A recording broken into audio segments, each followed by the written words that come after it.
Hey guys, it's Jimmy, and today I'm talking vintage chronographs. So I've got a few out here, and I've got stuff that's from hundreds of dollars to tens of thousands in value. Um, but a lot of time with vintage chronographs, is if it's interesting enough, and sometimes even quirky, I'll grab it, and especially if the condition's good. If it ticks those three boxes, um, yeah, I'll often grab them. So you can see there's a sort of a variety here. We've got from Seiko, vintage Seiko chronos. This one gets a lot of my attention. It's just something about it's just the honesty of it. I just like it. You can tell someone wore this and really got a lot of value out of it, judging by the dints in it, and yeah, it really did its job and survived very well. Operates beautifully. Um, so you go from that end of the spectrum, and you go right up to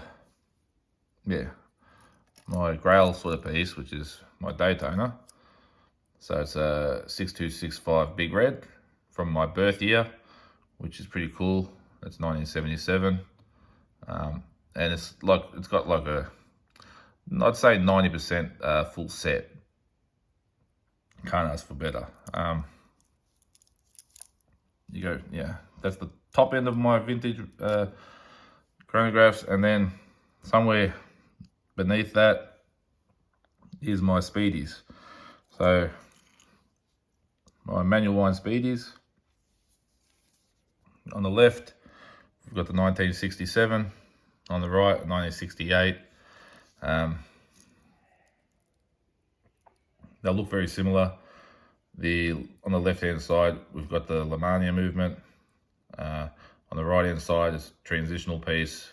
It's got the still Lamania, but the left one's got the 321 Lamania.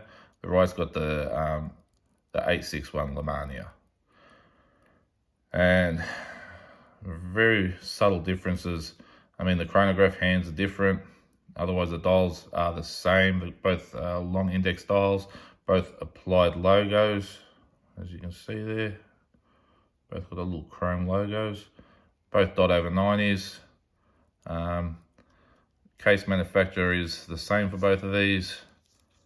Obviously, my transitional's got the flat link original bracelet with the stretching links, which this would have had the same, but seeing so much wear in its life, the bracelet obviously would have worn out and broke, so it doesn't retain its bracelet.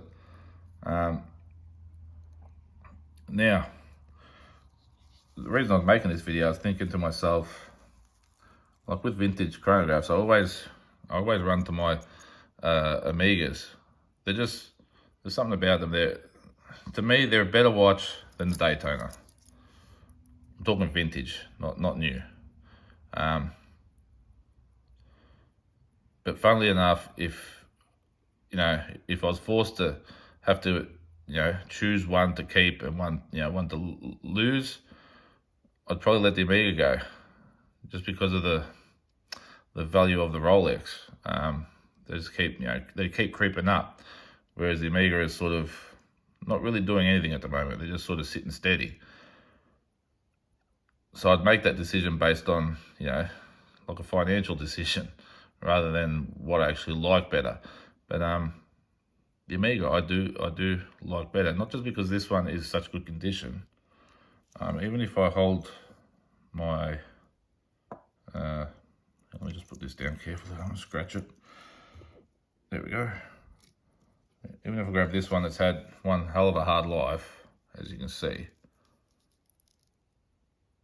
I just think it's a better watch.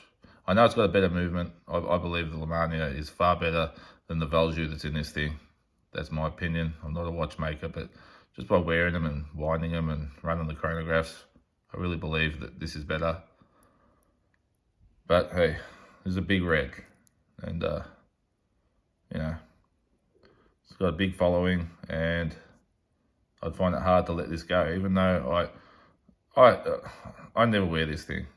I might put it on my wrist once in a while, only because I think, oh shit, I haven't put it on in a long time. Why not just wear it to appreciate it for a second? Whereas the Amiga, quite often that gets worn. And I mean, for those of you that know I'm a farmer, I'll wear it out in the farm, no problem. I wouldn't do that with the vintage Daytona, but I'll do it with this. And I don't know when the last time this was serviced, but I'm just sort of confident wearing it. So that's my opinion. I'm wondering what you guys think. And also, yeah, these things are undervalued when you compare them to what Rolexes are doing. Yeah, you can pick one of these up, a 321 in this kind of condition, probably mid-teens. Yeah, probably around that 15K, talking Australian dollars. Maybe cheaper if you get lucky. Whereas, yeah, these are 100 plus now. So unless you're going to find something that doesn't have matching hands, or it's got loom plots missing, or really worn out bezel, or incorrect bracelet, or any of those things, you might find them cheaper. But if it's all correct, yeah, it's 100 plus. So it's funny, it's just the value that I think I like about the Rolex, I've got to be honest. But the fun, the fun in vintage chronographs, I think it's in Omegas. That's where I think your best value is. I mean, they're super iconic, a lot of history, and if you don't want to pay that kind of money for a mid-60s piece, anything after 1970, you can pick up for good money, for decent money, under 10 grand. You'll get really nice pieces. So you don't have to overpay.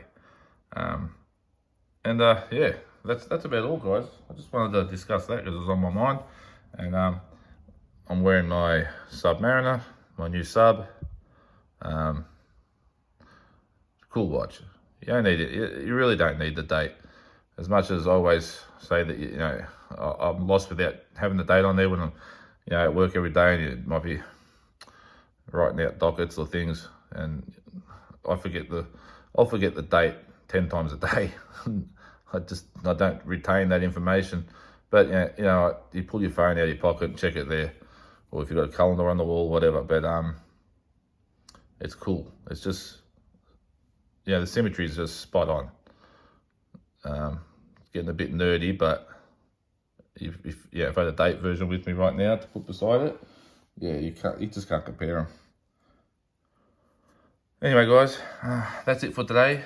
I hope you have a great day, and until next time, bye bye.